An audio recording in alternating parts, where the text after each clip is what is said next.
સમજદાર માણસ પોતાની સમજદારીના કારણે ચૂપ રહેતો હોય છે અને મૂર્ખ માણસને એવું લાગે છે કે મારા ડરના કારણે ડરી ગયો. માણસની સમજણ બસ ખાલી એટલી જ છે કે તેને જાનવર કહો તો ગુસ્સે થઈ જાય અને સિંહ કહો તો ખુશ થઈ જાય. કોઈ માણસે સાચી જ વાત કહી છે કે હું તને એટલા માટે સમજાવી નથી રહ્યો કે હું વધારે સમજદાર છું. હું તને એટલા માટે સમજાવી રહ્યો છું કે મેં મારી જિંદગીમાં ભૂલો તારાથી વધારે કરી છે.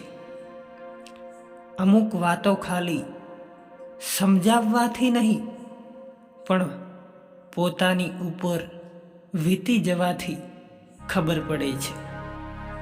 જીવનમાં જ્યારે કંઈક મોટું મળી જાય ત્યારે નાનાને ન ભૂલતા, કેમ કે જ્યાં 100નું કામ હોય ત્યાં તલવાર કામ નથી આવતી.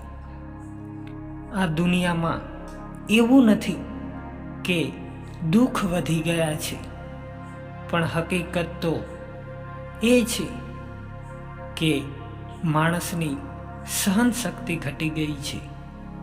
જેમને સહન કરતા આવડી ગયું એને રહેતા આવડી ગયું. જો સમય પર ખરાબ આદતો ન બદલવામાં આવે તો એ જ ખરાબ આદતો તમારો સમય બદલી નાખે છે. જો ખુશ રહેવું છે તો તમારા જીવનના દરેક ફેસલા પરિસ્થિતિઓને જોઈને લો. જો દુનિયાને જોઈને લેશો તો હંમેશા દુઃખી રહેશો. તમે એ નથી કહી શકતા કે તમારી પાસે સમય નથી, કેમ કે તમને પણ એટલો જ સમય મળે છે જેટલો બધાને મળે છે.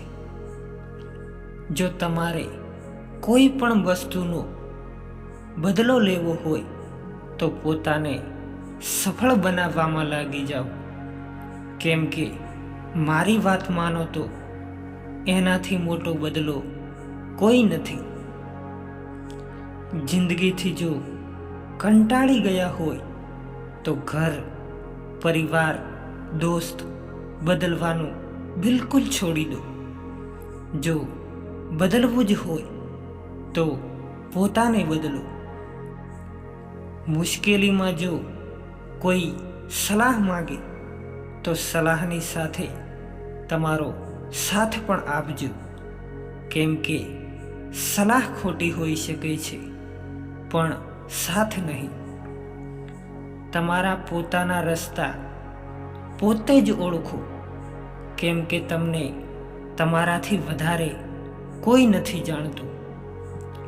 આપણો સમય આવશે એ ભરોસે ન રહેતા, કેમ કે આપણો સમય આવતો નથી, લાવવો પડે છે. ભીડ હંમેશા એ જ રસ્તા ઉપર ચાલે છે જે રસ્તો સરળ હોય છે, પણ એનો અર્થ એ નથી કે ભીડ હંમેશા સાચા રસ્તા ઉપર ચાલે છે.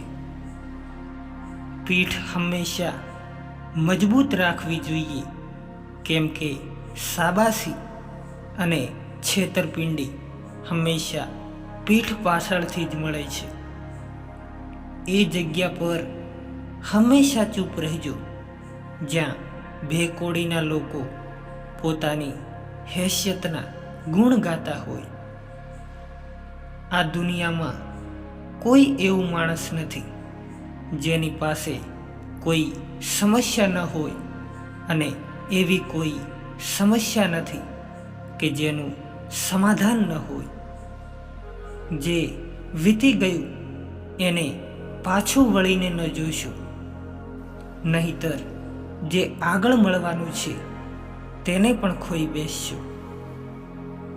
એ જરૂરી નથી કે તમારી ઉંમર શું છે, જરૂરી એ છે કે તમે કઈ ઉંમરના વિચારો રાખો છો. તો મિત્રો, તમને આ વિડીયો પસંદ આવ્યો હોય તો આ ચેનલને સબસ્ક્રાઈબ કરવાનું બિલકુલ ન ભૂલશો.